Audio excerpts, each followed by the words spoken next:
Hello, everybody. This is the Daydreamer with Daydreams and Nightmares, and this is going to be just a little bit different from what I normally do on this channel. Um, Normally I show off stuff, talk about things that I've collected, things that I've purchased, things that I've won, things that I've found. But today I'm going to share some stories, I guess, if you want to look at it that way, um, about Disney. The reason why I am doing this is maybe to give a little better idea of maybe some of the passions that I have and part of the reason behind it, and some of the stories um, that have created the interest that I have in collecting some of the things that I do. When it comes to Disney, um, that goes all the way back to my earliest childhood memories. Um, can you remember the very first movie that you ever saw in the movie theaters as a child? For me, it was um, Pete's Dragon. It was the very first movie I ever saw or ever remember seeing in the movie theater as a young kid. My father took myself and my sisters to a little Palladium type theater, those old school style ones that looked like an opera house with all the curtains and the balconies and all that. Um, and we saw the Pete's Dragon at the time. And he said that is, he said, going to the movies for the very first time and seeing Pete's Dragon, to see live um, action mixed with animation, was a new thing, and new experience. And actually going to the movie theater was a brand new experience. And it was Disney that made that movie. I know they recently made a remake of it, but for me it'll always be that one because of those memories of the first time ever going to see a movie in the movie theaters, and with with Pete's Dragon. Um, and there are other moments in my life too where things have taken me in the direction of Disney. With um, In college, I met a young girl. We wound up getting married, very young, in love, and very naive. Uh, Marriage didn't last very long. Um, but For our honeymoon, we actually went down to Disney World. Both of us were big Disney fans and thought that would be a fun place to go. Would turn out that when we decided to go down there was in 1992, when Disney World was hit by Hurricane Andrew. We decided we were going to do some tent camping. We both like going out and camping. We were staying at Fort Wilderness. Um, they wound up moving us into a building where they had a review show.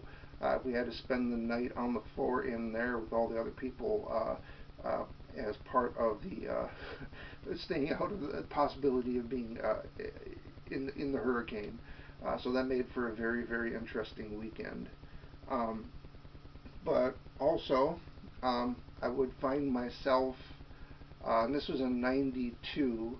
Um, by 98, I had grown tired of all the winters here up in the north and decided that I wanted to do something different with my life. And I packed everything up into storage, loaded up. At the time, I had a station wagon. I threw a futon in the back of that, all my camping gear, uh, quit my job, and went on a road trip for the entire summer and just wanted to see the country. Um, had no ties, so it was really easy to do. I wound up driving through, um, I was leaving Minnesota, and I went through the Dakotas, through Montana, Wyoming, Idaho, down through Colorado. Visited all the national parks along the way. Saw Mount Rushmore. Went to the Devil's Tower. Uh, Spent a week or two in Yosemite, camping there. Went down through the Grand Tetons, through the Rocky Mountains. Cut back across through Kansas and discovered a incredible, in the middle of nowhere, uh, paleontology, a fossil exhibit in the middle of Kansas. Was surprised to find that there. But anyway, on this road trip, I found myself towards the end of it down in Florida, and at Walt Disney World, and found myself back there again, and thought, what the hell? I really enjoyed Disney, enjoyed the trip that I had made there, and I decided to apply for a job on the fly. Just didn't, and believe it or not, I got hired on the spot. Had to find a place to live immediately. Started work. The first long weekend I had, I drove all the way up to Minnesota to get all my stuff out of storage and bring it back down to Florida. And from 2000 until 2005, I spent some time working at Walt Disney World. And chances are, if you went on vacation during that time down to Disney World, you may have run into me. I worked all over the place. I as much experience as I could get.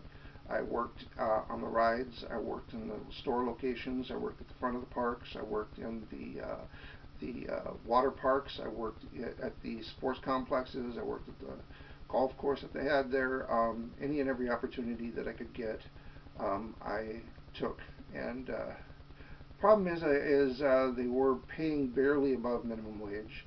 So I was working 60 to 80 hours a week to live down there, and eventually that just got to be too much.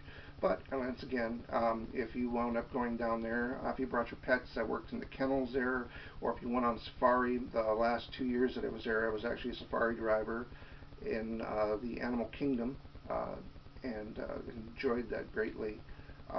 So I had the opportunity while I was there to explore all the parks and everything that they had,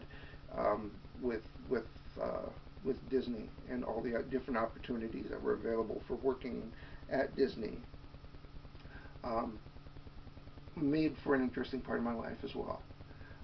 So yeah, I mean, there are a lot of different moments in my life that Disney comes to the forefront. And so I just thought I'd share that, and just let some people get to know me a little better, and throw that out there. But that is a little bit of me. Once again, just some stories I'd like to tell, and how Disney has been a part of my life over the years. And yeah, so that's it. I don't want to make this too long. Thought I'd just share a few stories about me, about my life, and how Disney's been a part of it. Anyway, hope you enjoyed. Feel free to ask any questions, or leave any comments down below. Like if you enjoyed the video, and subscribe if you want to watch more. And thank you for watching.